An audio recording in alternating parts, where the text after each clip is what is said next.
A venue trying to put on its one last show, the local hero. We got to talk about the ups and the downs of his weekend and playing peekaboo with rain all weekend. You could kind of sort of say the Dutch Grand Prix had just about a little bit of everything, the ups, the downs, the ins and the outs. You have found the Outlap F1 podcast. This is season 8, episode 20. It is that 2026 Dutch GP review show. You've got Andy. I'm along with Cody tonight. Man, oh man, I felt like tired after just watching it. Cody, how's it hanging and how you doing? I am doing well. I thought it was a really fun race weekend. Good way to get back, even though for us it was at the ass crack of dawn, at least some of the sessions. But yeah, I thought we'll get into it. I thought that the sprint race was really boring, and then everything happened during the regular Grand Prix, and yeah, it was fun. Yeah, we will get into a lot of different things in tonight's program. But if you found our show, welcome along. As always, we are glad you are here. You can find us on X, Instagram, Discord, Reddit, and of course here on YouTube at Outlap F1 Podcast. It's the handle for all of that. If you enjoy what you're seeing, and I will do video for the review, and you enjoy what you're hearing, if you're on your favorite podcasting app, do us up, or if you're on YouTube for just the audio, do us a solid. Click the like or subscribe button. Or if you're on your favorite podcasting app, a 5-star review will definitely help us come up a little bit better in F1 related search results for content like this. You can email the show, outlapf1@gmail.com, or get your thoughts to us. Thank you so much for Outlap F1 Nation, who continue to help support our endeavors here. Thank you so much to Dean Warwick, Yuri Dolchester, Paul Weaver, Quentin Warden, Kevin Kelly, Regan Stanzik, Timothy Brown, Jonathan Scott, Rachel Fleming, Dave Doherty, and Brandon Bowler. If you'd like to join that esteemed list, Lord knows we are right in the middle of the European season, and God knows we need coffee. So go to our link, buymeacoffee.com/outlapf1. You can leave us a little gift there if you'd like to do that. Do you have to? No, of course not. We're just happy that you're listening. But we'll put our link in our show notes, like I said before. This was a coffee drinkers weekend for sure. All right. Well, first thing, before we even get into the Dutch Grand Prix, we didn't get a chance to do this because in true Outlap F1 podcast fashion, 3 hours too late to break the story, dang it. Literally 3 hours after I posted the preview, we got the news. All the Red Bull fans out there can take the big sigh of relief. Max Verstappen ain't going anywhere in the near future. He is locked down for the long term, a contract running at least, as is reported, till 2030. Cody, we've talked about this ad nauseum. Where was he going? What was he going to do? We've seen him in all sorts of different uniforms. Turns out none of that was ever really a possibility, at least according to all the actual official media. You got to be feeling good for this one. What's your thought? Yeah, I think it's really good that you're going to continue to have that pairing. I feel like Max Verstappen being outside of Red Bull would feel just as weird as, or if not weirder than Lewis Hamilton leaving Mercedes to go to Ferrari. So I am happy he's staying there. I will be even happier when Red Bull has a better car to give him. But yeah, it means that I don't have to feel weird about wearing this red hat to support Max Verstappen, at least for several more years. And yeah, it's good to know that he's going to be sticking around in the sport, because to me, the bigger fear than him going to another team was him just saying, I did everything I wanted to do and just hanging up the F1 suit and going somewhere else. So yeah, this is really good. And I look forward to him hopefully doing better next year. Yeah. I mean, I think we talked about it a few weeks ago, or, right before the break, that the one headline that Red Bull as a company had wanted, they just got. Max Verstappen signs not only just an extension, but a long-term extension to stay there with the team. He's got all of the resources that team can pull together. He's got it around him. I think the relationship between him and Mekies has been pretty positive for the most part. Max has been a lot more understanding of issues with the car. We're not getting other than the downshifts, which he does not like at all. I can't really fault a lot of what he said, because I think a lot of it's actually pretty true. He's been very forthright in his answers. So yeah, I mean, it's a huge domino. Now take that off the board. It's kind of weird. We got the Williams dominoes before this one, but there was kind of a rumor mill building that this was going to be when he was going to announce it. And then, of course, like I said, 3 hours too late for the likes of the two of us. I literally nodded off after I posted the episode. I woke up and my phone had exploded. And I posted right away. Like I actually got up and went to X and put the posts out, and did our best to try to do it the right type of coverage. But yeah, I mean, like I said, it's a big domino off the board. I think what you're going to have is this round of driver market is going to be one of the more boring ones, because it sounds to me like the Williams one was one of the more interesting ones. Is like maybe there'll be some changes there. I'm betting, other than maybe Alonso if he decides to give it up, or Hulkenberg if he decides to call it a career, I don't see a whole lot of other movement, because these are now all the big dominoes are where you would have expected movement to happen. Have not happened. It's not going to happen, at least not for 2027. Mm-hmm. All right. Well, that bit of news is now out of the way. We have now given that the appropriate treatment. Back to the Dutch GP. We'll restart that with our headlines of the day. Cody, what do you say? My headline of the day is McLaren's pace was no fluke. We saw McLaren come back after the summer break, still very strong. They weren't able to get the sprint win, but they were able to get the Grand Prix win with Lando Norris in relatively convincing fashion, I would say. That's the upside. On the downside, I was looking at the points gap to the lead and how far we are into the season, and all I could think was, it's just like 2024. They've got the car now, perhaps, to compete, but it's too late. I think even if they do become the dominant car throughout most of the rest of the season, even with how well Kimi Antonelli is still doing, I don't see them overcoming that gap to the lead. Yeah, we're going to talk about that. I mean, I have some thoughts, especially concerning the next round that I shared, and that I think will be kind of poignant. But we'll get to that point. My headline of the day is always the hard way. I guess that's just how Lando Norris does his thing. You could look at the headline and you could say, in the Grand Prix, Lando Norris got the pole, Lando Norris got the win. Oh my God, that had to have been a boring show.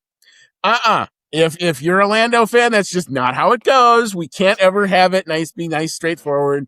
Or even when we do, it's very, very rare. It's not to say that it never happens, but he didn't make it easy on himself yet again. Some of that was circumstances he could control. Some of it the circumstances that he couldn't. But he managed to get the job done. It is now 2 in a row for the defending champion. And now we kind of have to see where this goes. I think we are approaching an inflection point in this season where it's either going to be McLaren are just going to try to win races, or McLaren are going to try to possibly get back into this. There is still a big gap. It's a long gap. It's going to take basically what Max did last year to happen again. I don't know if it's going to happen. We'll talk about it when we get near the end of this. But before we do all of that, we have a lot of sessions to get through. This was a sprint weekend, and there were lots of things happening. So we'll rewind all the way back to Friday with the sprint shootout and the sprint qualifying that saw. All right. The upgraded Honda engine and the updated Aston Martin, at least early, didn't look so good. P22 was Fernando Alonso in the sprint shootout. P21 was Sergio Perez. P20 was Valtteri Bottas. P19 was Lance Stroll. P18 was Carlos Sainz. P17, Ali Behrman. P16 was Alex Albon. P15 was Esteban Ocon. P14, Nico Hulkenberg. P13, Franco Colapinto. P12, the subbing in Yuki Tsunoda in the Racing Bull. P11, Liam Lawson for Red Bull, not making Q3. The top 10 from 10 to 1 was P10, Arvid Lindblad in the other Racing Bull. P9, Gabby Bortoletto. P8, Pierre Gasly. P7 was Lewis Hamilton. P6, this was a shocker for me, Max Verstappen in the Red Bull. P5, Kimi Antonelli in the Mercedes. P4 was Oscar Piastri in the McLaren. P3 was Charles Leclerc for Ferrari. P2, Lando Norris. And P1, it started really well in the weekend early. George Russell in the Mercedes. Cody, big thoughts from the sprint quali. My big thought here was that it looked like some of the gaps, at least at the front, are starting to close up a little bit at this point in the season. We've got what is it? Looks like at least in this session, the first 4 drivers all qualifying in Q3 within a tenth of each other. So it is nice to see that gap starting to close up and get a little more competitive. Obviously, I was disappointed with Red Bull and how they were performing, but it feels like this season Red Bull's kind of a crapshoot.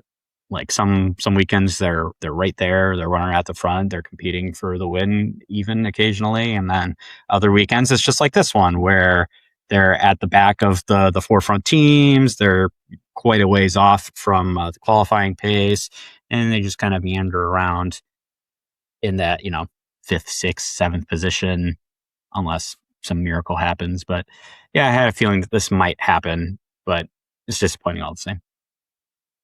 Yeah, I mean, you try to figure like the tracks that I think Red Bull go really well at. I think my guess is they will probably look better in Monza. They seem to like really have nailed down, and I think that Macarena wing design that they have helps with this a lot. Tracks with long straights. This is not one of them. This is very tight, very twisty, a lot of high speed and then some slow speed corners. Not a whole lot of mid speed corners here in Zandvoort. So maybe just not working to that car's strengths. You look at the top 3, it is the 3 big hitters, Russell in Mercedes, Norris in the McLaren, and Leclerc in the Ferrari. Really nothing in it when you really look at it. I mean, you're talking less than a tenth. Like that, I think, was the big headline from the sprint shootout. The gaps are almost back to where they kind of were at the end of 25, where it was like, okay, it's the slightest differences in the laps that are kind of determining who is getting those positions. And George Russell came out on top, and good for him. He needed to do it early. Antonelli being in 5th kind of opens the door a little bit, at least in the sprint. And, I'd hate to say that the most probably disappointing qualifier of the top of the big teams was probably Hamilton in 7th. You weren't necessarily expecting that. We knew Ferrari had brought a lot of updates, but with only 1 hour of practice and again, playing peekaboo with the rain literally came right around the session. It started before and then it dried out and we thought maybe we were going to see it running. Nope, not on this one. So, not to be. So it was a dry session, and George Russell came out on top. All right. Well, we will move from Friday to Saturday. And Saturday, it was really, really, really early. And I was kind of, what did I do Friday? Oh, I was maybe out a little bit on Friday or something. However, it was a later night for me. I knew I was going to be having some issues potentially making the sprint. So I set an alarm. And I'm like, okay, I'll put 4:35. That should give me 25 minutes to get ready for the sprint. And I don't know if I was so far asleep that I slept through that entire alarm, but I never heard it. And the next thing I know, I woke up and it is 5:01 a.m., which means the sprint is literally about to start. And look, you can criticize Apple TV for a lot of stuff, and it is not as easy as just going to your cable and punching in the channel. But you can easily find it, and you can do it in a quick bit and get right into the live feed. And thank God for it, because I ran out here, grabbed my iPad. I'm like, that'll be my timing screen. I used my phone to do the onboards, didn't do any of my normal setup. But I made the sprint with literally about 30 seconds to go because they were on the formation lap. So I did get a chance to watch the sprint live and then promptly went back to bed afterwards. But that sprint saw. All right. Your one non-classified finisher in the sprint turned out to be Nico Hülkenberg in the Audi. P21 and P20. Sergio Perez for Cadillac, and Carlos Sainz in the William in those respective positions. P19 was Valtteri Bottas. P18, Fernando Alonso. P17, Lance Stroll. P16, Alex Albon. P15 was Ollie Behrman. P14 was Esteban Ocon. P13, Yuki Tsunoda. P12, Franco Colapinto. P11, Liam Lawson. P10, Arvid Lindblad. P9 was Gabby Bortoleto. P8, Pierre Gasly. P7, Lewis Hamilton. P6 was Max Verstappen. P5 was Oscar Piastri. P4, Kimi Antonelli. P3 was Lando Norris. P2, Charles Leclerc. And it looked pretty easy from the front. George Russell, certainly dominating the early part of the weekend, takes the sprint relatively easily. All right. I would just say the big takeaway from the sprint was not a whole lot happened. But Cody, did you have other thoughts? Now, I'm trying to remember here. Was it the sprint qualifying or the sprint race where the rain came in literally as they were finishing? This was the sprint race. The rain came in. That's what I thought. Literally as they were taking the checkered flag. So we'd been talking during the preview about how unpredictable the weather can be, and that the fact that the weather forecast seemed to indicate it was going to be cut and dry, that it might not be the case, and it wasn't. The rain decided to show up just literally like a minute too late for us to have a very exciting and chaotic finish. Yeah. George Russell pretty much went over the line to clinch the sprint win, and then it started to really come down. And man, like if it had just come just that one lap sooner, who knows what could have happened? It could have been nutty. My man Max might have actually won it. Who knows? But that part was a little disappointing that we had the chance to finally see some wet weather running out of these cars, and it just came a little too late. Other than that, I thought the sprint was actually pretty boring. There wasn't really a whole lot of overtakes. I guess this track at Zandvoort is pretty hard to overtake at. It looks cool watching the cars go around it, especially through those banked turns, but it is hard to do overtakes. There's not really a lot of long straights or really heavy braking zones. There's only two straight modes at this circuit under the current regulations. So the main place to really try to make an overtake is at the end or down the main straight. And we saw many drivers trying to do it, getting close. And I really think there was only like one major overtake, and that was there were two. Past Lando. Yeah, it was Leclerc getting past Lando, and I think it was Antonelli getting past Piastri, or late. And the themes, at least the takeaway from the sprint was McLaren were good in one lap pace, but were clearly suffering some tire deg. I think it was Leclerc that was on softs, and it was kind of surprising how well the Ferrari had kept the softs alive throughout the rest of the sprint, because you were expecting fall off, and then it seemed like it was more affecting the McLarens more so than a lot of the other in the top the points finishers for sure. Notable finishes: Gabby Bortoleto getting a point just outside the points, unfortunately. Pierre Gasly got the point. I know Alpine had brought a lot of updates to this track, so that was significant for them to get back into that midfield fight.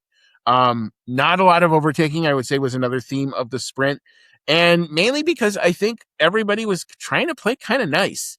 You got qualifying in 2.5 hours, and nobody wants to be the guy or the driver that has to go and face his team and go, we have to rebuild the entire car. Nobody's eating lunch, and we don't know if we're making it out for qualifying.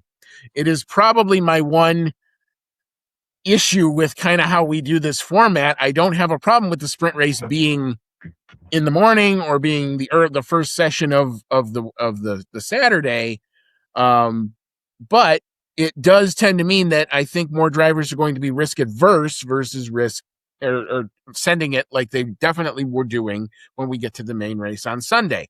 You also have the issue of, and it's just the nature of the content that you get. They only had the sprint and the sprint quality to talk about. So for 2.5 hours, all you heard was, oh my God, McLaren are in so much trouble. It cost Lando Norris 1 championship point. Now, I'm not going to say that every championship point isn't valuable. Last year proved that more than enough, but it's not enough to really have the sky is falling reaction as well to it. So yeah, I mean, I didn't think this would when they come out with who's getting a sprint. This wasn't a track that I thought, oh, that needs a sprint. It's nice for the Dutch fans to get an extra meaningful session. I guess it's fine, but these can be so hit or miss depending on the availability and the way you want to pass and how risk adverse or how risk, sensitive a lot of these teams are. And I think first race back after the break, nobody wanted to go banging wheels with each other. And, I only saw a couple of moves. So, yeah, I mean, it's probably an issue. I don't know I don't have a fix for it. But if you're going to do the sprint weekends, you got to have tracks that are good to overtake. Otherwise, it just doesn't seem to work. All right. Well, we ended the sprint. We open up park for May. Teams get to make changes, and then we graduate to the main qualifying for Sunday's race. And that qualifying session saw. All right. P22 and P21 are occupied by the two Cadillacs, Sergio Perez, P22, and Valtteri Bottas in P21. P20 was Ali Behrman in the Haas. P19 was Lance Stroll. P18 was Fernando Alonso. Still not feeling the Honda updates at this point. P17 was Carlos Sainz. P16 was Alex Albon. P15 was Esteban Ocon. P14 was Franco Colapinto. P13, Nico Hulkenberg. P12 was Yuki Tsunoda. P11, Pierre Gasly. And again, P10 was Arvid Lindblad. P9 was Gabby Bortoleto. P8, Liam Lawson in the Red Bull. P7, Max Verstappen in the other Red Bull. P6 was Charles Leclerc in the Ferrari. P5, Lewis Hamilton in the other Ferrari. P4 was Oscar Piastri in the McLaren. However, that's where the 2x2 stops because we have P3, Kimi Antonelli in the Mercedes, followed by P2, George Russell in the other Mercedes. But P1, just eking it out, less than a tenth in it yet again. This time it is Lando Norris in the McLaren taking pole. All right. Cody, big thoughts here in the main quali. I was very excited to see Lando Norris get back on pole, starting in the front. Apparently, they found a little bit of pace in between the sprint sessions and the regular qualifying. Also kind of interesting to see George Russell continuing to outperform Antonelli throughout all the sessions up to this point. No magic changes in pace for Red Bull going into the session. Sometimes they kind of suck in the sprint and manage to figure things out in time for the main sessions, but that wasn't to be here. Liam Lawson did, however, perform a little better in main qualifying, and sprint qualifying, we didn't really talk about it. He actually didn't make it into Q3, and he split the two racing bulls of Lindblad and Tsunoda, who we also haven't talked about up to this point. Was kind of having a decent middle of the road, I guess, weekend, especially for someone who hasn't been in the car so far this season. This time, Lawson picked up the pace a little bit, was able to get in Q3, qualified 8th place right behind Max. I guess the main story here is that he didn't have a Mercedes on pole again. Yeah, I mean, it was, I think the lap times got faster. I think everybody found something. We went from a 1:11.5 to a 1:11.1. So 4/10, which in Formula One terms is actually pretty big of a gain. So everybody kind of learned a lot, I think, from the sprint and from that sprint running. And yeah, I mean, I think the last runs in Q3, Norris kind of went out and set the benchmark, and it was kind of like everybody else. He did not have the last run of it, so he didn't take it at the end. And I think it ended up being Antonelli took it from Lando, and then Lando took it back, and Russell slotted in at P2 and just missed out. Again, very, very tight. You could see some differences in how a lot of these cars were trying to make lap times. I found it actually very interesting. Lando was making a lot of his lap time in the first and especially in the second sector. So I think what we're learning, at least about this version of McLaren car, it seems like they've gone back to where the high-speed corners and the twisty bits seems to be where they're going to try to make their mark. Where they were lacking was especially in the third sector, and that's where Mercedes and Ferrari were catching back up. So when you would do it kind of the intra lap, Lando would get out to the lead, and it was just get the third sector right. There were several laps that he would do where he would jink the little bit, and it would cost him 3 or 4 tenths in that third sector.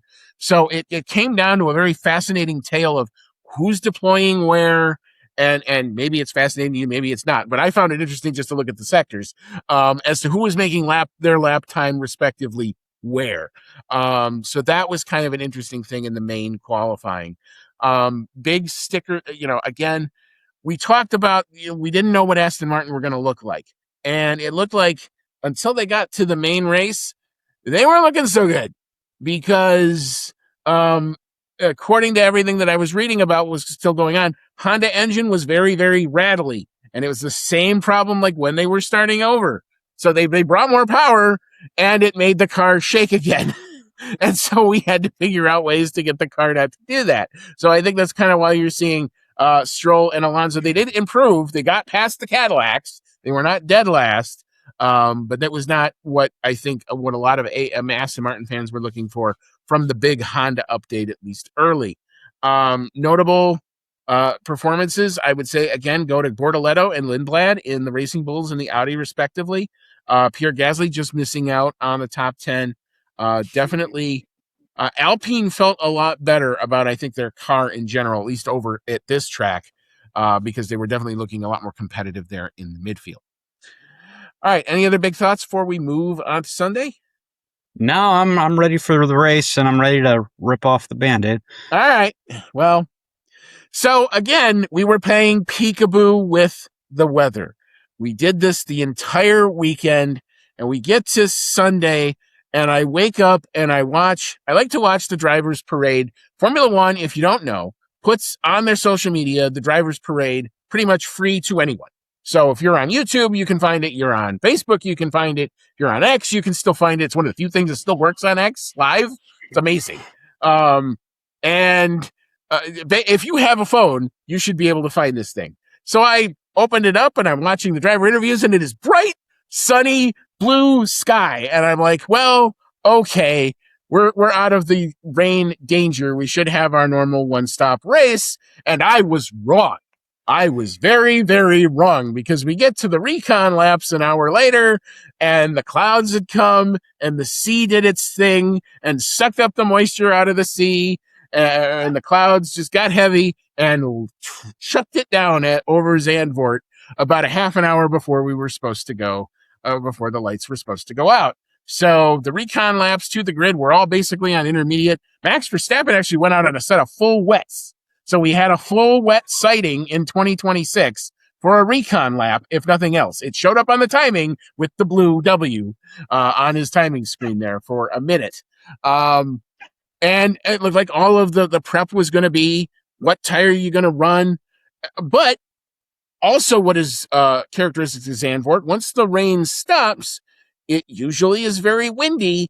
And that track, I think more than any other track, it can get very wet there, but it also dries out faster than a lot of other places that Formula One goes to. And that's what was happening. By the time we got from the recon laps, which is 40 minutes to lights out, to the first formation lap, which is, 2 minutes before lights out, the track had effectively dried. And even the FIA said, we're going back to normal grip conditions. We're going to enable all the straight modes.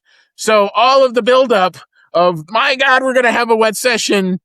Sorry, folks, you came up for nothing. And we didn't have it. It evaporated. Yeah, literally. Yes. Our wet hopes literally evaporated in the warm. It wasn't even warm sun. It was just sun there at Zandvoort. So that led us to the first formation lap and the first start of the race. And normally we have to talk about the back markers and we have to talk about the big one because it caused a red flag. Max Verstappen and Gabby Bortoleto on the end of the first lap both went for a bit of a spin. Max definitely got the worst of it of the two. Bortoleto did a 360 and was able to continue. Max was unfortunately not so lucky. He goes into the wall. The car gets crunched up. His front tire, however, did make it across the line. I saw a caption of somebody said, if your front tire makes it across the line, you get scored a lap. Apparently no, according to the Nope. FIA. But yeah, Max was out. I saw his name tumble on the timing, and I just went, oh no. Oh no. Cody's going to get so... I don't know what happened yet. I thought it was maybe an engine thing. Uh-oh. What'd you see? It didn't sting as much as Monaco. Okay. That one was more frustrating. But it was, I mean, I guess like I was kind of thinking, well, they didn't look like they were going to be that good this weekend anyway. So whatever, kind of. But yeah, he gets going off. So like that first start ended up being a little hairy.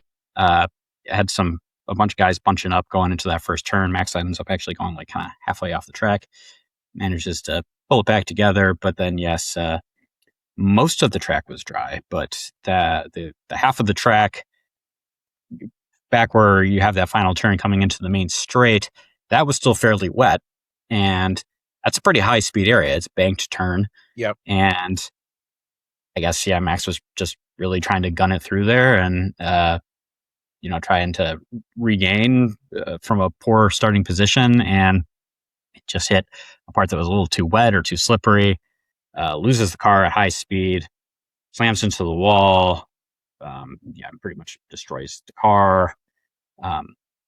Pretty much acknowledged that it was on him right away, which, yeah, it was. And when I saw the car, it was funny because you can see it on the broadcast happen. Yeah. Like they're showing the main straight, and it was kind of frustrating because you have the big, there's the banner Rolex thing that goes over the main straight there, and you see in the background all the smoke and the parts flying and stuff. And I was like, oh shit, who is that? And you kind of start to see that it's a Red Bull, and I'm looking at the timing, and like I saw Max going down. I was like, son of a bitch.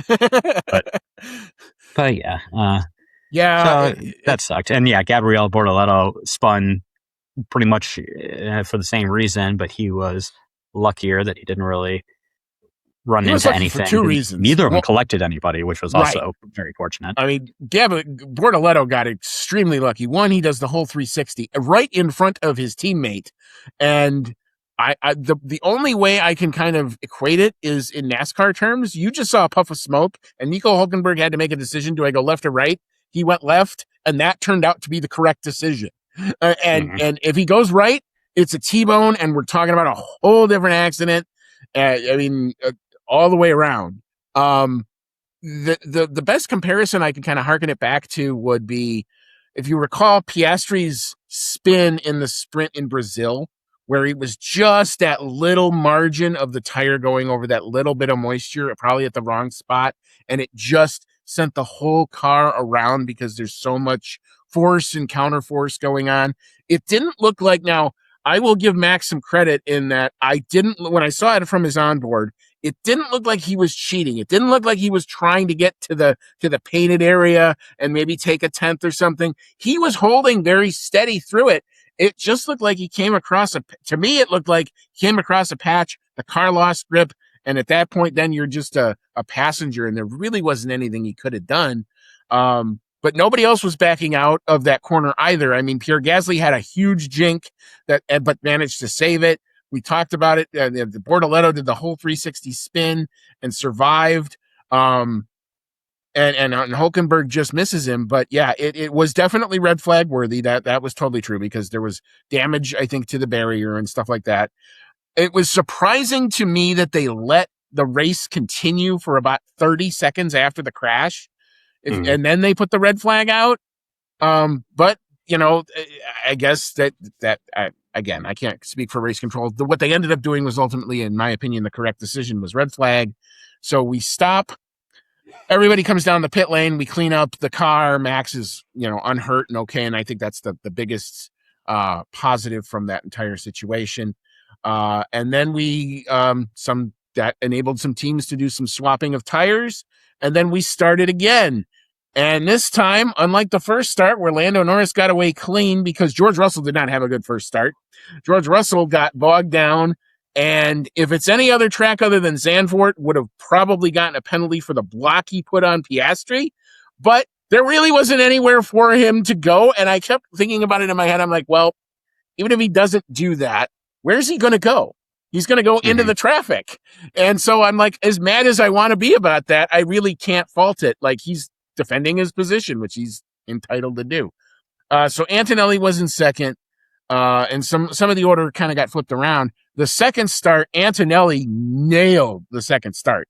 We've always wondered, when were we ever going to see that inside line do exactly what Antonelli did, get to the apex at turn one and take the lead? That's what happened. So now our first foray, or our first segment of the race, has Antonelli in the lead with Norris in second, followed by, at that point, Oscar Piastri, who, remember when he would do the ballsy moves? It was back, at least early. But Cody, how'd you see the second start? I saw it as a little disappointing because I was very excited about Lando getting off the line very well from the first start. And so, yeah, in the first start, you've got Kimi Antonelli starting in third, but he makes, I believed in that first start, he makes a good move on Russell, gets up to second place right away. And then when they did the restart, he gets by Norris and is right in the lead. And I was like, oh, God, like I thought we would at least have a couple laps before this happened. But then, yeah, he's back in the lead. He's doing his thing. And I'm thinking it's going to be, Antonelli romping off to another victory again. And as we saw during the race, it actually got a lot more strategy intensive than that. It did really end up kind of being a race of who was pitting when, who could, make the undercut happen and whatnot. And it ended up being a pretty exciting race.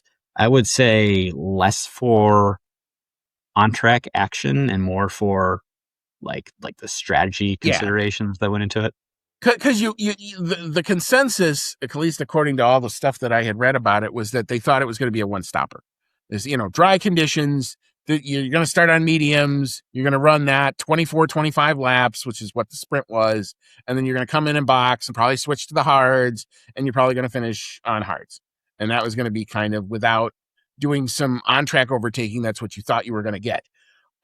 Whether this was a function of the rain washing all the rubber off is something I don't know, but it seemed that everybody's tire deg seemed to be a lot higher. And we had some interesting strategies. One of which was Oscar Piastri going out on a set of hard tires right after the first red flag and making that move stick on a set of tires that you would not expect to be good early. However, even he was not immune to the deg monster and only managed to do a stint of 15 or so laps. And that was kind of the end of the good news for Piastri, because after that, it all kind of went downhill. There was a slow pit stop for him. And then he ended up on a second set of hards that he would not make work. And he was just kind of, eventually going down the field. So let's kind of go through where everybody finished, and then we can kind of talk about big picture stuff. Obviously, your non-classified finishers, we talked about Max Verstappen. What we didn't talk about was Ollie Behrman on the second start.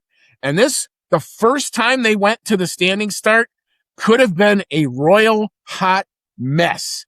People didn't know how to line up. Nobody knew where they were. Nobody knew what the order was. There were cars all over the place. Sergio Perez was 3 rows behind, thinking that that's where he was supposed to line up. And the FIA, and meanwhile, Ollie Behrman's Haas is dying at the other side of the track. And so they called for an extra formation lap. So he ended up doing a third time around before we actually got going. And at that point, everybody lined up, and that's when Antonelli had gotten to the lead and all that other good stuff. But Ollie Behrman only makes it 2 laps. He does not finish.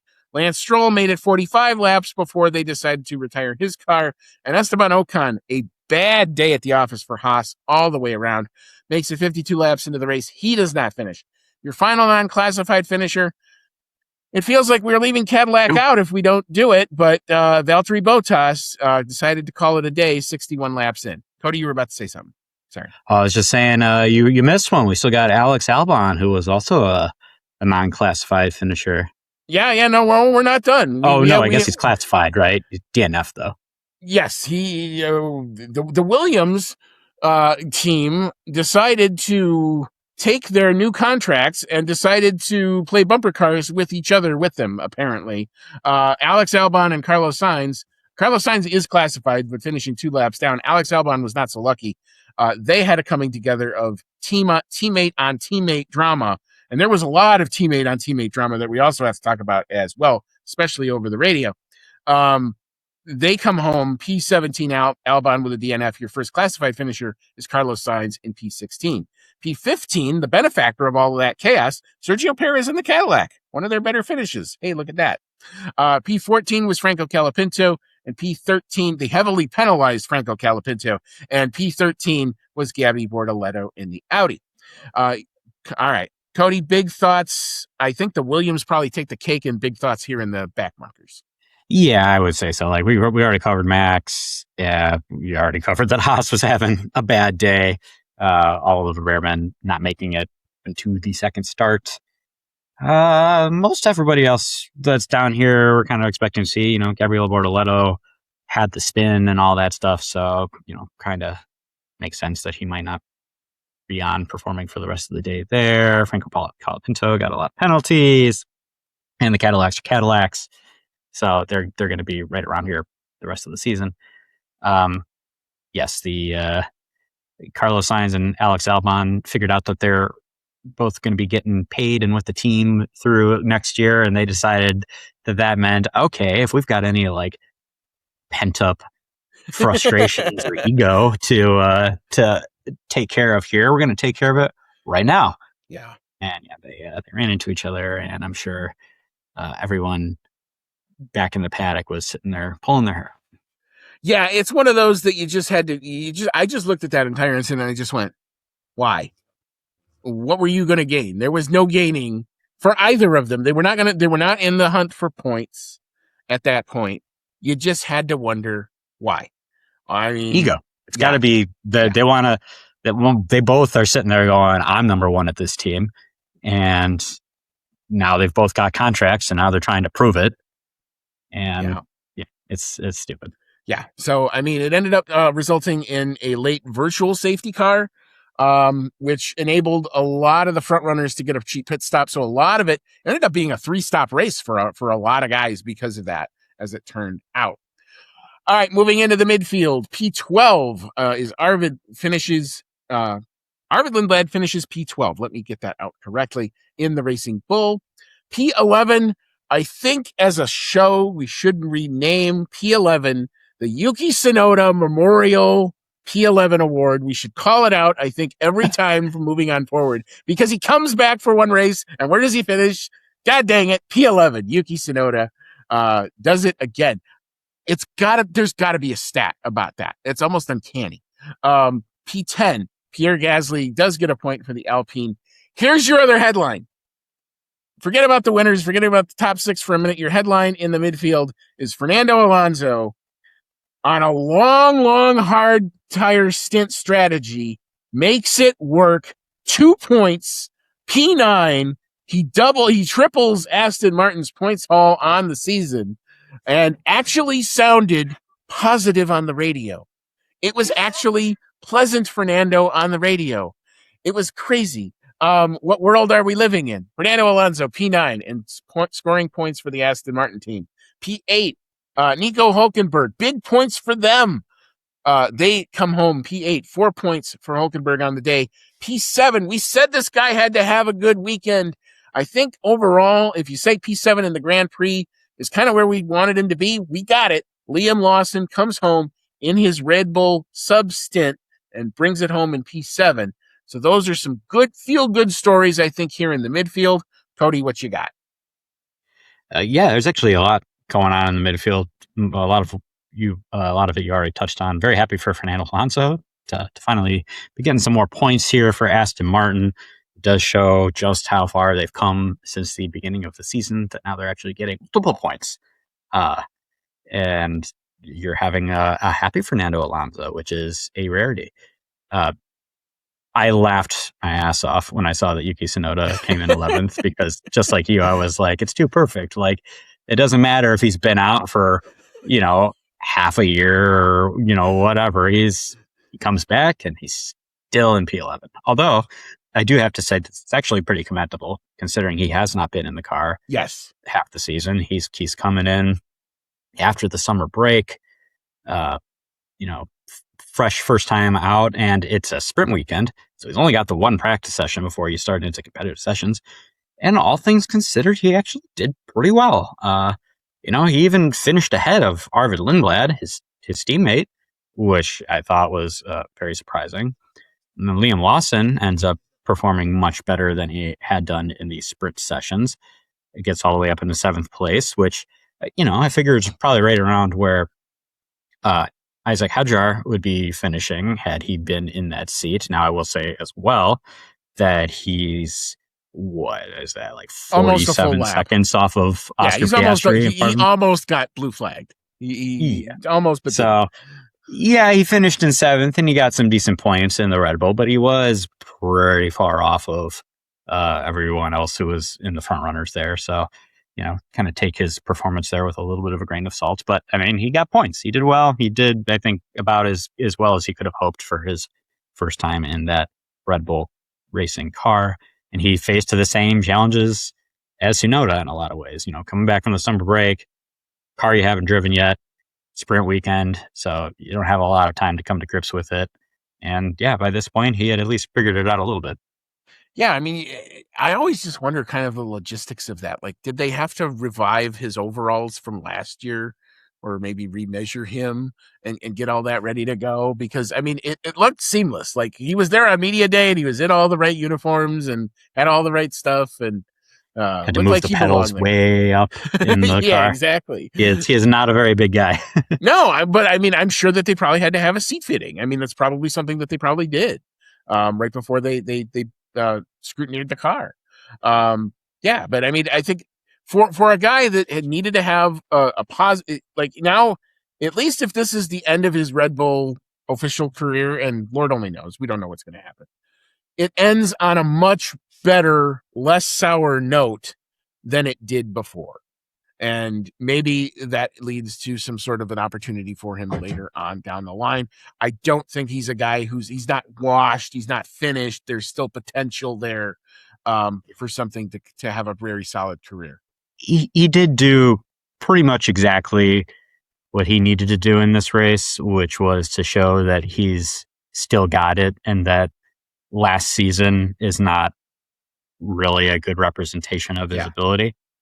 Because he really had a rough time of it last year in the Red Bull. It felt in a lot of ways that they almost set him up to fail. I mean, if you actually kind of did, like, do a postmortem on that, they were not putting him in a position to succeed as a team. And I think that's why you saw the results that you saw. But anyway, we'll leave that there. I'm glad he had a good weekend. I was happy for him. All right, your top 6. So this is where the fight at the front was very much back and forth between a lot of these guys. But it really turned into a 2-horse race kind of at the end of that first stint. Antonelli and Norris had kind of broken away from a lot of the other potential contenders. P6, Oscar Piastri, we talked about. He had the great move at the beginning. It was unfortunately not a harbinger of things to come for him.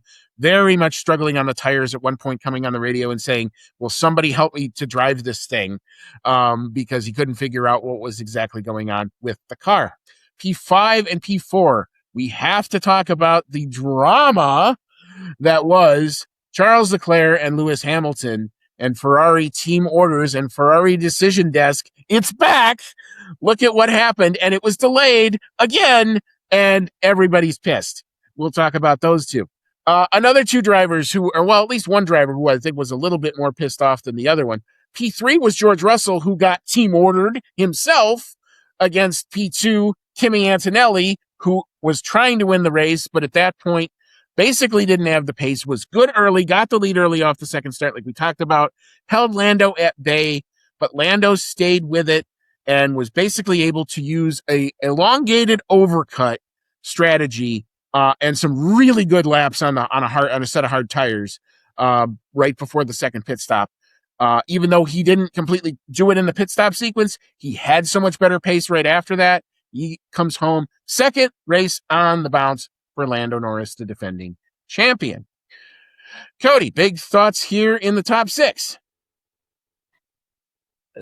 was happy to see the strategy battle go into Lando Norris's favor and see him come away with another win here. It's really funny how drivers' popularities kind of ebb and flow with what's going on in the Formula One world at large.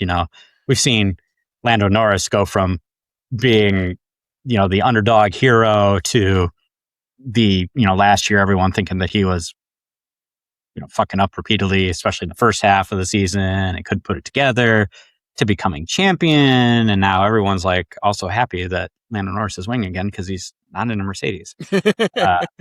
I do think it's really nice to see him having, I said this after the last race, it's good to see him having some good success while he is champion. There's a very, very good chance that he will not be champion after this season.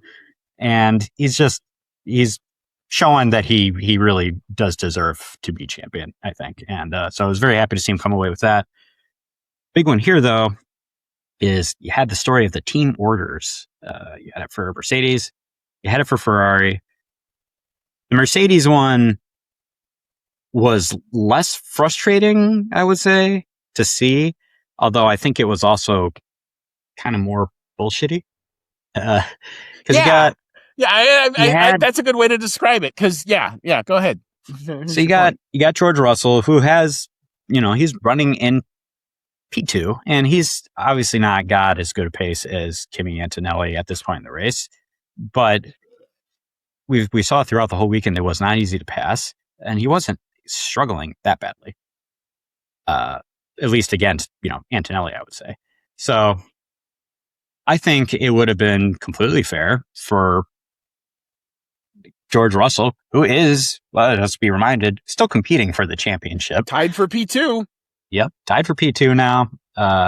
Probably the biggest competition that Kimi Antonelli is going to have, unless, McLaren really keeps this trend going. But, he had, in my opinion, every right to defend that P2 and get those extra points. It's not like he was going to, probably screw Antonelli over. And even if that did happen, maybe he wants that a little bit.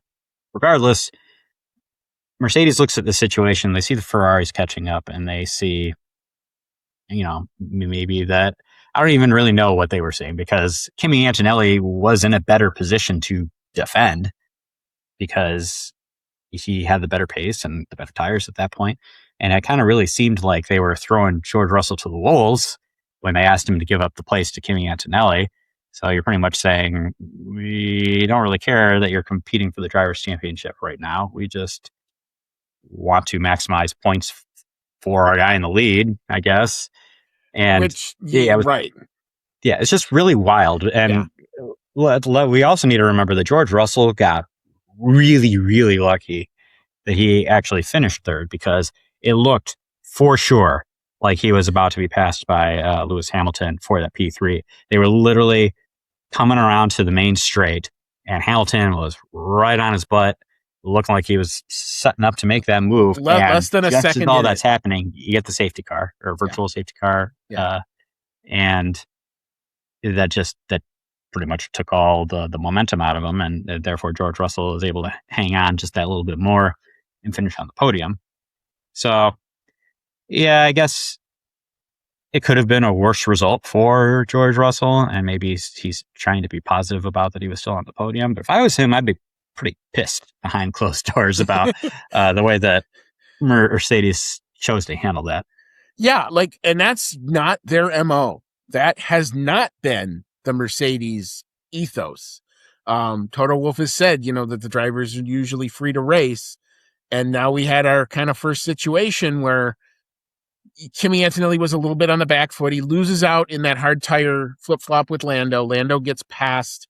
Lewis Hamilton had also extended his stint, and at that point was actually P1. Lando does put a really nice move on both Antonelli and Lewis Hamilton in that lap to reclaim the lead on the set of hard tires there. And then Antonelli's pace was dropping off until there was that virtual safety car, and that allowed Antonelli to come in and swap off for a set of soft tires. And it was very just an odd thing. I was surprised because at that point, the delta was 12 and a half seconds with about maybe 13 laps to go. So okay, you swap them, you put Antonelli back in second, and I think George was right to question it, because what is he going to do? You think Antonelli's going to pull back? Yeah, it's a set of soft tires, a second and a half a lap in traffic, because we've got lap markers in between him and how he's eventually going to get back up to Lando.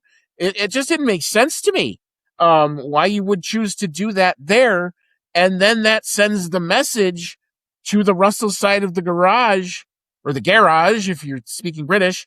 Garage. Yeah, exactly. That, hey, this is now Kimmy's championship to lose. And despite George finding himself in an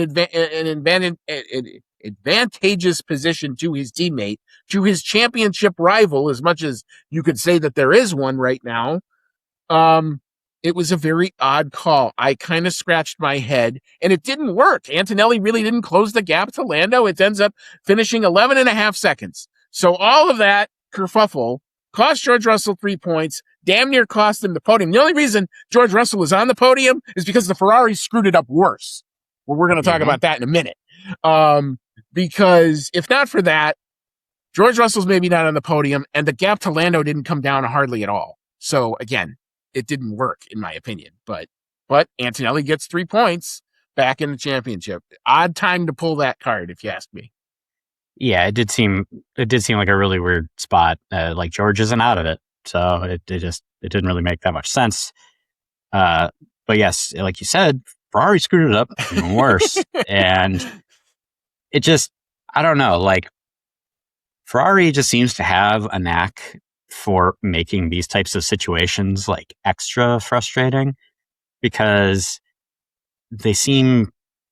we have an analysis paralysis award, and we really should call it the Ferrari joke award. We're gonna memorialize these things. We're gonna have the yes. Yuki Tsunoda pylon for P11 that we're gonna craft, and then we're gonna have the analysis paralysis, i.e., what did Ferrari do wrong today award that we're gonna give out at the end of the show, because oh my god. So Cody, tell us what you saw. This one, you had Lewis Hamilton catch up to Charles Leclerc on significantly better pace. Charles Leclerc coming to, a time when he's going to be pitting very soon because he's on worn tires. They're on different strategies. And Lewis Hamilton, you're on the same team, right? So when you're on, like, the George Russell thing was a little different, I feel like, because it's the end of the race, and, he had the opportunity to defend that position, I feel like. With Ferrari, though, it's like you're on completely different strategies at that point, and Lewis is coming up. It makes sense to say, hey, Charles, he's on a different strategy. We don't want to lose time. Let him by. And what happened is you've got Lewis Hamilton getting frustrated over the radio saying, hey, can we swap positions? And Ferrari doesn't do that. In fact, they don't even tell Leclerc what's going on. We found out after the fact, because it almost painted a picture like Leclerc was being a dick for a while there. Well, that's what Fom wanted you to think. Yeah, that's what they wanted you to think. And yeah, it looked like he was maybe being a dick to Lewis, trying to hold him up or whatever. But that is not what happened. Ferrari never gave him the call to swap places. They just called him into the pits eventually, and Lewis was like, "Thanks, guys, for that. Like, you're just screwing me over by not making a decision." It's even worse if you listen to the Leclerc exclusive radio, because the order comes, Leclerc questions it, the engineer says, "We'll get back to you," and 25 seconds of silence happens. So by the time they call him to box, he's almost past the point of no return and has no choice but to stay out. Had he tried to come in when the radio call happened, he would have, 1, had to hear it, 2, understand it, and 3, react to it.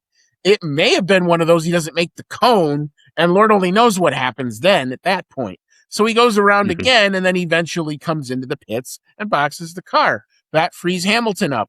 That happened a whole lap and a half too late. The call to Leclerc happened 30 seconds too late. And then the response after the Leclerc question happened another 30 seconds too late. What is going on in that sequence? Is it going up a chain, down a chain? Who's making the decision? Somebody has to make a decision there. And it always kind of felt like and we've seen this again in other teams. I'm not taking, look, McLaren have done the same type of crap before, trying to figure their shit out too. But it's obviously a contagious thing because it was like, who's running the show? What strategy are we doing? Are we trying to get the most for the team, or are we prioritizing an individual driver? You got to have that kind of worked out before you go into the race, especially when you split strategies the way that you did.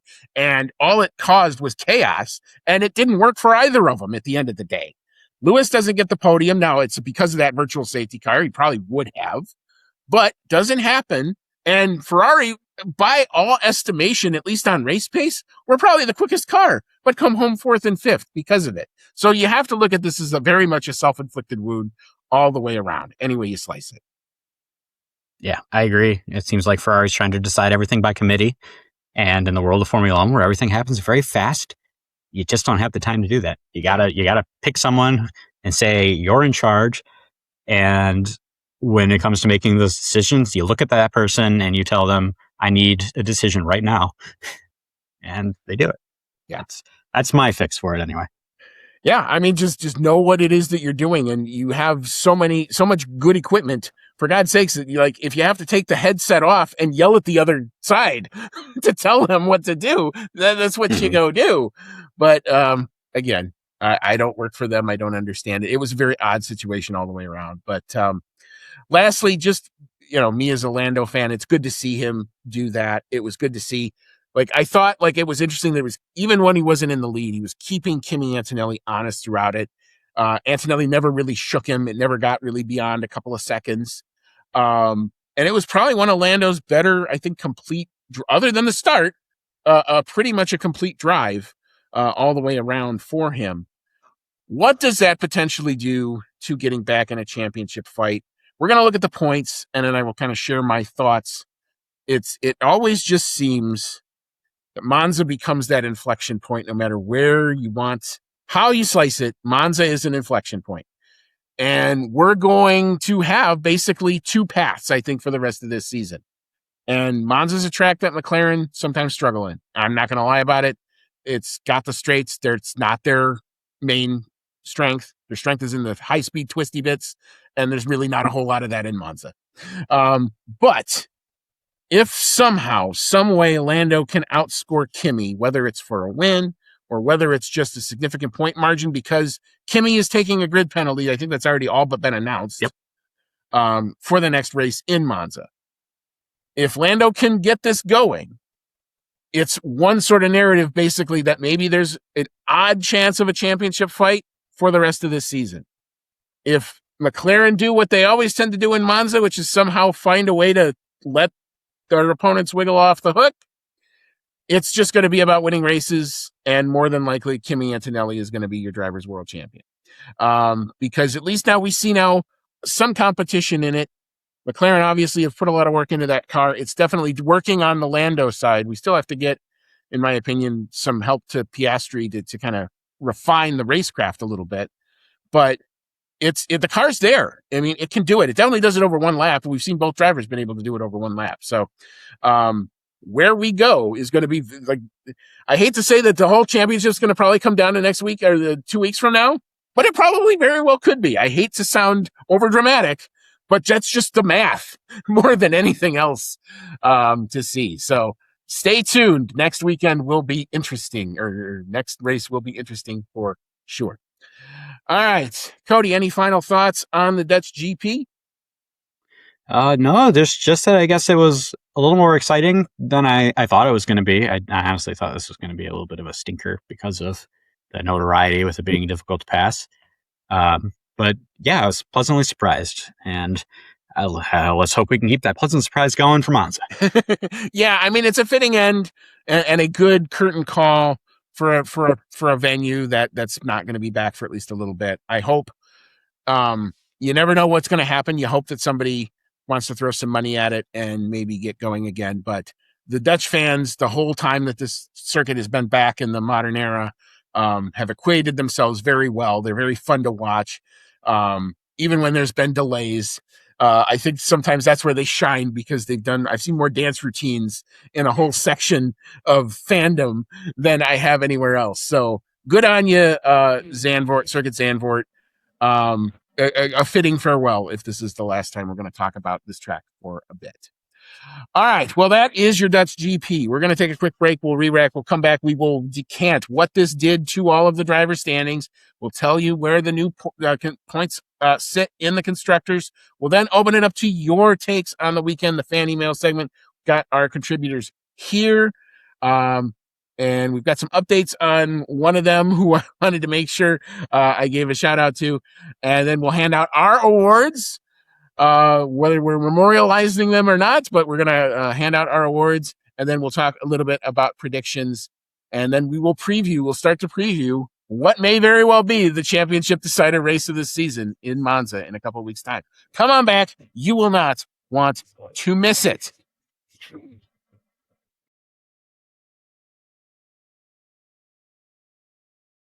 Welcome back on in, everybody. This is Season 8, episode number 20 of the Outlap F1 podcast. It's our 2026 Dutch, for the last time for a little bit, GP review show. We've got Andy. I'm along with Cody tonight. We just wrapped up a lot of running. There's a lot of sessions over the course of the weekend. But what did all of that do to the points? Cody, if you take the top 10 in the drivers, I will take the teams. All right. So our top 10 in the driver standings following the Dutch Grand Prix, we still have Kimi Antonelli out in front for Mercedes with an even bigger lead than he had before since he finished in front of George Russell. He is sitting at 242 points. George Russell, however, moves back up into second place because he gets the place on tiebreaker. He is at 183 points in second place, just ahead of Lewis Hamilton, also on 183 points. Fourth place, Lando Norris, getting maximum points, at least in the Grand Prix. For McLaren, he's up to 159 points, and you really got to wonder where he might be had they not had so many reliability issues at the beginning of the season. But what's done is done. China. Charles Leclerc, fifth place for Ferrari at 155 points. So I believe he got overtaken by Lando Norris after this race. Yep. Max Verstappen getting no points in the Grand Prix. So just a couple points, I think, from the sprint is all he gets this weekend. Max Verstappen, sixth place for Red Bull at 112 points. Oscar Piastri behind him in seventh place for McLaren at 104 points. Isaac Hadjar holding on to eighth place, though he did not participate in this race weekend. For Red Bull Racing, Isaac Hadjar is at 68 points, and Liam Lawson in ninth place, at least for the moment, with Red Bull Racing, is how we've got him marked down for the moment. He does get some points out of this weekend, so he's up to 49, and then in 10th place, Pierre Gasly. It keeps feeling weird that Pierre Gasly just kind of keeps sneaking into the points this season. He did actually finish in 10th place in the Grand Prix here and get a point. So Pierre Gasly wraps up the top 10 for Alpine with 44 points. All right, your team standings largely unchanged in terms of overall running, but some of the gaps are a little bit tighter at least. P1, however, is Mercedes, a very solid day for them. P2 and P3 on the day. Put them up to 425 points. Very well clear of P2 Ferrari, who check in with 338.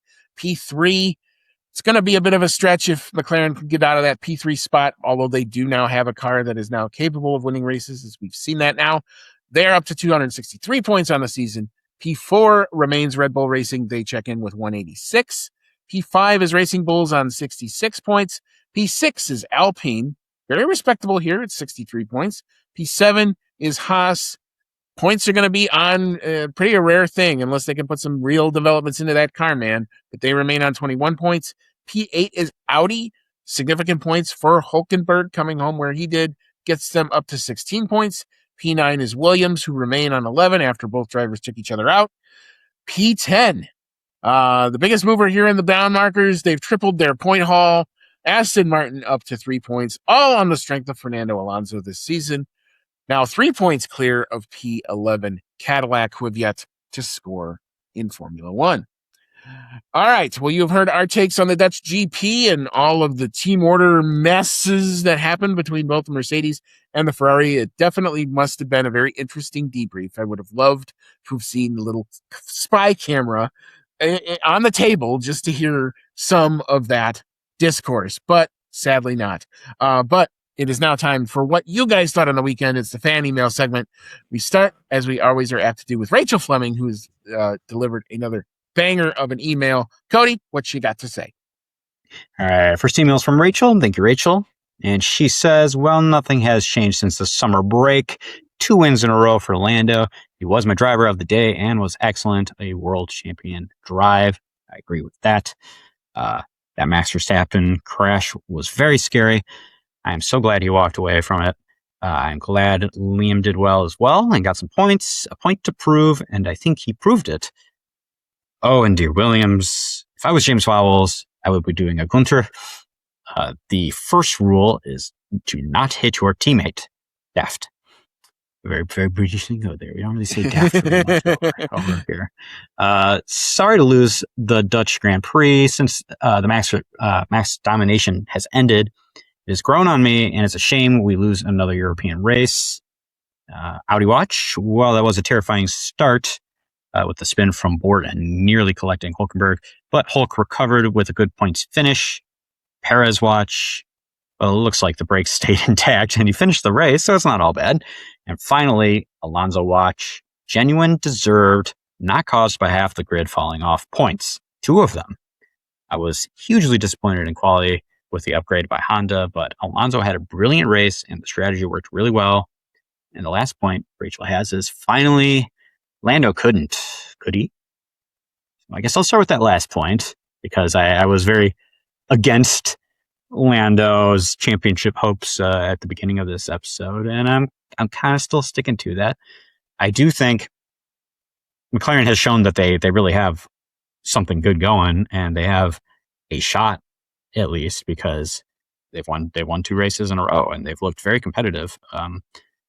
But as I said before, you kind of have to look back to like the 2024 championship for comparison because that was kind of the same deal. You know, in that season, you had Max win a whole bunch of races in the first third of the season. You made this huge lead, and McLaren, despite having the better car for the rest of the season, and the fact that Max wasn't winning races anymore until we got very close to the end of the year, Lando was not able to close up that points deficit. Now, he does have the confidence of being champion behind him now, and it isn't an insurmountable points gap, but it would be pretty wild. We're halfway through the season here. Kimi Antonelli is more than 2 races, 2 Grand Prix clear. So you're going to really need something to happen where Kimi Antonelli doesn't finish the race and Lando comes away with the win to really start making that a possibility. And we've seen that happen plenty of times. We've had, 2 non-points finishes due to reliability issues from Kimi, so it's possible. But you also have to look at that Kimi has been rock solid and has finished on the podium every time he hasn't had a car problem. Yeah. And, we had McLaren spend the first several race weekends with did not starts. So, yeah, they have a pretty big gap to overhaul. It is possible, but it's going to take something wild to happen to make it a more distinct possibility. Yeah, I mean, the one scenario that I read was fairly telling, and I think this was from a very Lando favorable fan group that said something to the effect of, if Lando wins out, which is not a given, and I don't think that's going to happen, I would be shocked if that actually happened. Lando would have to win out. Kimi would have to finish second in all but one race. And then in the race that he doesn't finish second, he'd have to finish lower than 5th. That would be a path. A path, not the path. So it's a ways to go. But I will say it's going to come down probably to the next race. If we're actually going to have any sort of real The other thing that Lando's got against him, he's got to catch and pass both George and Lewis. So he's got three guys that he's got to be constantly outscoring just to get into position to challenge Kimmy. Mm-hmm. It's a big ask. It's a really big ask. And as I've said before, Hungary, McLaren always seem to go really well. Zandvoort in the modern era, at least in this iteration of it, McLaren, other than the first race that they were here, have gone really well. It's a track that suits the car. They've figured out how to at least get the high speed corner dominance from their 2025 package over to this car now. That's great. Monza doesn't have any of it. Monza has long straights and slow chicanes. Both things that the McLaren car are really not good in. So if they're going to do it, they're going to have to do it the hard way. And there's a lot of other tracks that have long straights. Circuit of the Americas, another one that McLarens have struggle busts in year after year. Want to know? I got the receipts to back it up because every year I go, something bad happens to one of them. It always just seems to happen that way. And then in the sprint last year, they took each other out. So, all of that. So yeah, it's a big ask. Would I love to see a championship fight? Of course I would. Am I all up for that and to cover all that? You're damn right I'm ready to cover all that. But I'm not even counting it until it gets within 60. And he's got a ways to go just to even get there. So I'm putting that firmly on my back burner, and I'm as big of a Lando fan as you're going to find. We did pretty much touch on just about everything else in here. We're all very happy for Fernando Alonso. Yes. Hopefully boosting his expectations to stay in the sport at least one more year. I guess I am happy that at least one of the Cadillacs finished. That is progress. Yep. Always good to see Hulkenberg getting points. And yeah, I'm going to be disappointed to see the Dutch Grand Prix go because it's cool to see him racing effectively on the beach dunes. And it's very fun to see all the passionate fan base out there and all of their orange, and it's a big fan base there. So yeah, I am sad to see it go, but it might be back some point down the line. All it takes is somebody with rich pockets to come in and think that they can make money, and it's astounding to me that they pack the house every year and yet they can't make money. Something's wrong about that. And whether you want to put that on the contract the FOM makes you sign just to get the cars to your venue is a discussion maybe for another day. But it does suck that it cost the Dutch Grand Prix here for sure. I agree. Thank you again, Rachel, for your email. Our next one comes in from Dave Doherty. Thank you, Dave. And he says, hi, Outlap. Where do I start? First of all, I want to say I'm going to miss this track. It's fun to race and drive on the F1 game. And thankfully, it's kind of saved on the F1 sims on certain copies. Second of all, how lucky was Verstappen and Hulkenberg on not taking out the pack during the crashes on the first lap? Very lucky. Nice to see Lawson earning some respect on that drive. Alonso had a simply lovely race, but for Max, it wasn't that simply lovely for him. And lastly, we've got, but for McLaren, they are coming back on the scene to be the top. They kind of have Mercedes DNA, shadows of when to strike. So, yeah, we pretty much talked about how we're feeling about McLaren's chances. Now, I do think they have a very good chance of winning many more races throughout the rest of the season. And kind of something that I've been hearing going around a lot lately in F1 media is that I guess Mercedes has claimed, or at least Toto Wolff has claimed, that they don't really have any money left to continue upgrading the car this year. Now, who knows if that is something real or it's just Toto blowing smoke out of his ass. But if that is actually the case, and they've already spent everything on getting the Mercedes to where it's at right now, we just saw McLaren bring more upgrades to the car. So, yeah, if that is the truth for Mercedes, then they really might not go any, too much farther forward.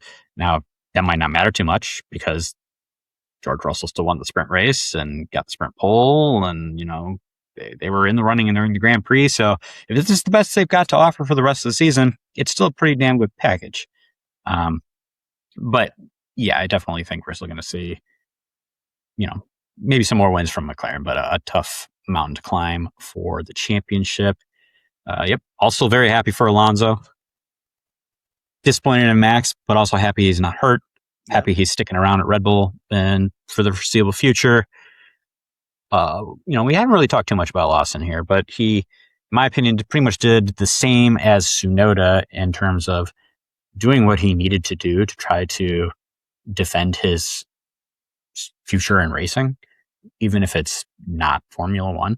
Yeah. Because, we saw Tsunoda come in here and show that he's still got it and he's still a good racing driver and he can come in when it's tough and make things happen. And we saw the same thing out of Lawson. He struggled a little bit during the sprint section of the weekend, keeping up with even the Racing Bulls car, which we all know so far is a pretty competitive midfield car and seemingly easier to handle than the Red Bull. It's kind of the theme for Red Bull, I think, is goes fast, hard to drive. But he did improve throughout the weekend. And while he isn't quite onto the pace of the rest of the front runners, and I think he probably should have been closer to the rest of those guys, for just coming into this car on a sprint weekend, I think he did well. And if that means that, someday he gets pushed out of the Red Bull family to make room for, Solov or whoever's the next up and coming guy, I think he has shown that he still could make a future for himself in Formula One. And if not that, in some other great racing series. So he did what he needed to do.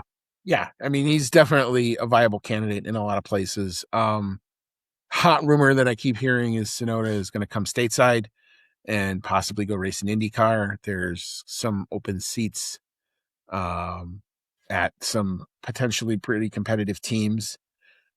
And I think he would just fit in culturally very well with the IndyCar guys who like to cuss and swear and fight each other all over the place. So he'll fit right in. So come on over if you want to, Yuki. It'd be fun. Honestly, it would be a great time to come over to IndyCar because, frankly, IndyCar has been very exciting lately, despite the fact that Alex Palou is still going to win everything and win his 5th championship and his 4th consecutive. Jesus Christ, he's really dominating IndyCar, but it is really exciting to watch. And we've got that new IndyCar chassis coming. Yeah, in just a couple years here. And I'll tell you, man, it's pretty exciting. It looks really cool. Not too much different than the current car, but a little sleeker, a little better put together, and it supposedly goes significantly faster. They're showing, I think I watched a simulation of comparing the existing chassis to the new chassis over, I think they did it on a sim for Road America, and the new car was like, I want to say it was like 4 seconds a lap faster or something like that. It was a significant difference. Yeah. So, if that is the case, we've got good really time good to come over. Yep. I mean, it's finally not to go off on an IndyCar tangent, but it's not going to be a Frankenstein car anymore. It's not going to be a chassis that's got an aero screen on it that was never designed for it. And now you're going to integrate the aero screen. You're going to integrate all the aero so that it works together and not separate from each other. My God, what a concept. Why did it take 12 years to get here? I'll just be happy that we get here. And why do we have to wait another year? That's another rant for a different time. Anyway, back to we could get into that. I have the same thought, but we'll save that one for another podcast. It's a different podcast. Thank you again, Dave, for your email. Our last one comes in tonight from the Formula. Thank you, Mr. Formula. And his is short and sweet, and I love it. Roses are red, violets are blue. Williams sure sucks, but Fernando scored 2. Yes, it's wonderful. Very, very well thought out. So, and it hits the nail on the head. Williams really kind of screwed themselves over this weekend, especially. Well, I mean, the drivers screwed themselves over, but Williams has kind of screwed themselves with having probably the next to Aston Martin the biggest disappointment this season for their car. I really hope that they're able to turn it around for next year. I really hope Aston Martin's able to turn around for next year too, because Alex Albon, Carlos Sainz, Fernando Alonso, even on some days Lance Stroll, they're all very, very good drivers, and they deserve to have better cars to compete. They deserve a shot at something. I mean, exactly. It sucks that we're celebrating Fernando Alonso in P9. for a driver of his caliber, it feels weird to be celebrating that, but you almost have to, because he did do a great drive just to get that Aston Martin car up there. But Yeah, it yeah, I feels like mean, I was going to say, it feels like a lifetime ago, even though it's only 3 years ago, that Fernando Alonso was finishing on the podium regularly with Aston Martin and almost looking like he could win the Monaco Grand Prix. And we were all so excited for the future. And it never really panned out that way, yeah. at least not yet.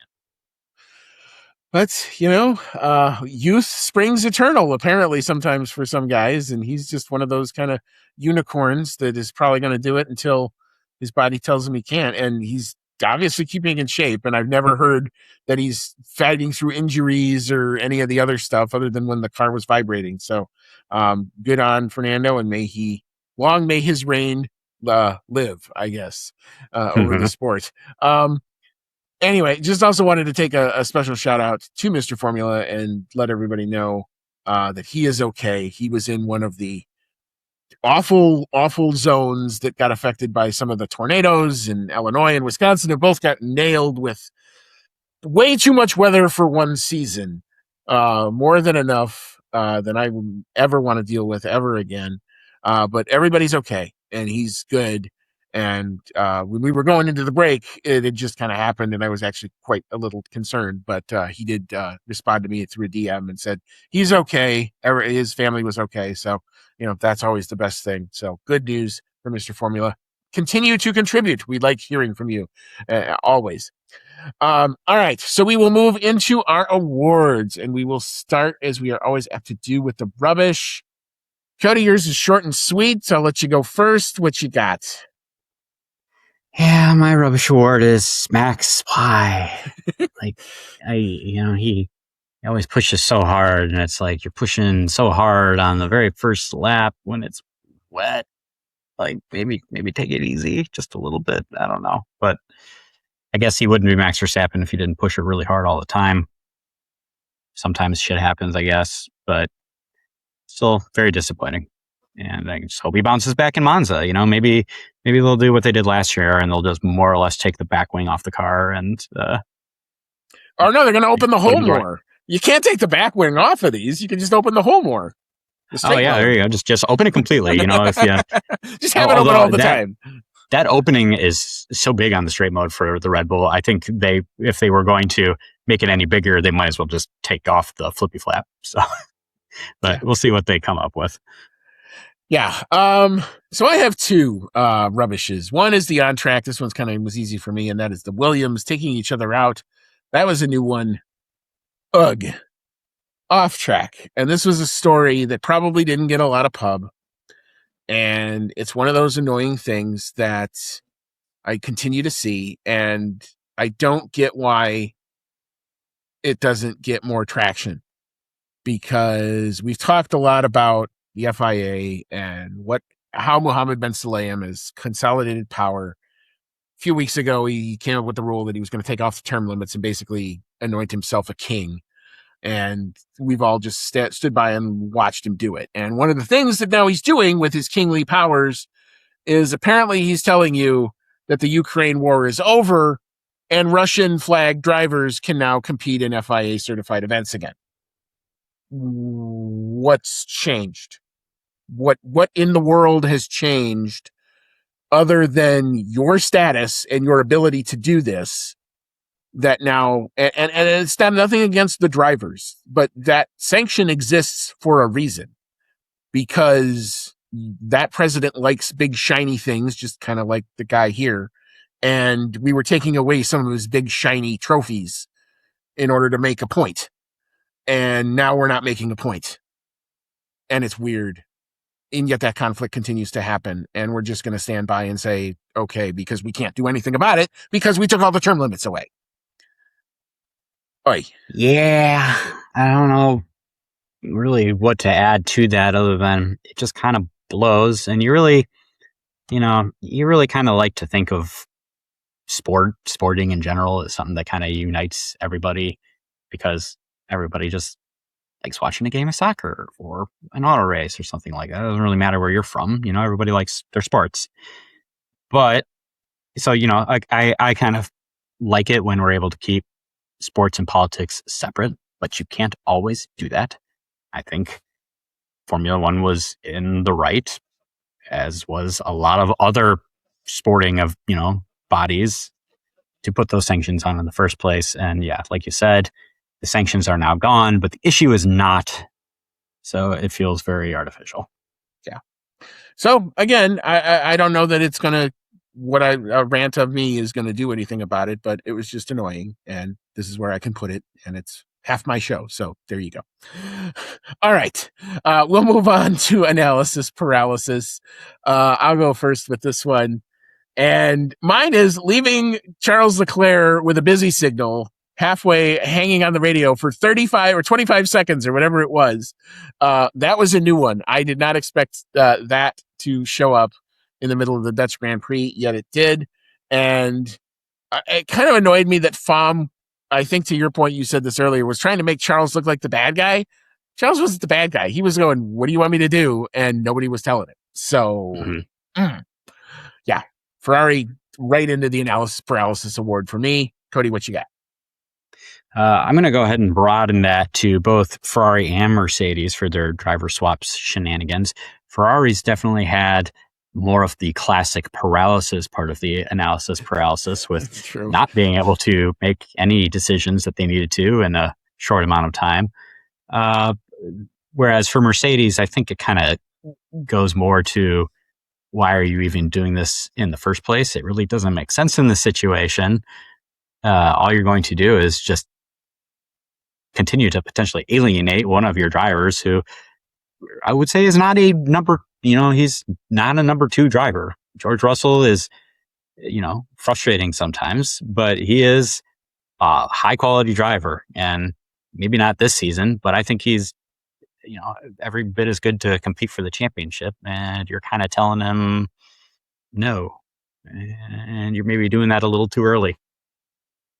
Fair enough. Fair points all the way around. All right, we will move to our dark horse of the day. I'll go first with this one. If I'm going to throw Aston Martin in the rubbish bin, and Lord knows we've done that, you got to give them their platitudes when something good for them happens. And Fernando Alonso tripling the Aston Martin points haul on the season, I think, is notable. Good for him. Feel good story. Feel good radio occasionally, which you actually heard. And they didn't broadcast it on the main feed, which was also frustrating. But anyway, regardless of all that, good enough for Fernando Alonso to get some points on what has been a very frustrating season for sure. Cody, what's your thought here for Dark Horse? I'm going to give Dark Horse to Yuki Tsunoda. I did not really have any expectations for him going into this weekend, and he didn't score any points, but he did resume his stake on 11th place, and he did finish ahead of his teammate, Arvid Lindblad, who does have half a season under his belt in this car. So I find that to be quite impressive. Good on you, Yuki. All right, very good. So for driver of the day, I think we've got consensus here. I'm going with my homeboy, Lando, for doing it in his, I guess this is just his style. Yeah, we always mug the start. We keep him honest. We get him around the pit stops. And he did an overcut that, quite frankly, not a lot of people thought he was going to be able to do, considering he was on the hardest compounded tire. And the 7 laps he did after Antonelli boxed and after Antonelli came out, I think the delta was only like 0.3. And it was those laps that basically won him this race. So good on you for Lando for doing that. Cody, your thoughts here? Yeah, it's not exciting if he doesn't make you sweat a little. That's true. But yeah, I got to give it to Lando Norris as well. He did come into this after the summer break and continue where he left off, bringing home the Grand Prix win, getting on pole position, and keeping the season entertaining, not letting Mercedes just waltz away and win every race. It kind of seemed like after the first, what is it, like 6 or 7 races, it kind of seemed like that might happen where Mercedes could win, almost every race. And now we're really seeing, at least in this part of the season, that is not the case. I mean, Kimi Antonelli has still been driving very well, but he's only won, I think, 1 out of the last 6 races. Considering he won 5 in a row at one point, that's definitely quite the change. So at least, it could be a very exciting and kind of turbulent season from here on out. Yeah, I will say one thing. If you are a Kimi Antonelli fan, and I know we have some out there who do listen to the show, lean on your points. Lean on your points lead. You've earned it. That's why it's there. Keep doing what you're doing, and the math is going to win for you because if your bad days are P2 and P3, there's right now really only one guy or two guys who can kind of catch you. So, yeah, just kind of keep doing what you're doing, and you'll be fine, young man. All right. So before we head on out, we will talk a little bit about our predictions and the prediction results. Cody, you got 2 points on the weekend. You got the fastest lap, and you got the prop bet because you said Liam Lawson was going to do the best of the Red Bull subs. So you got all that. I got 4 points on the weekend. I got the pole time because I was slower than you.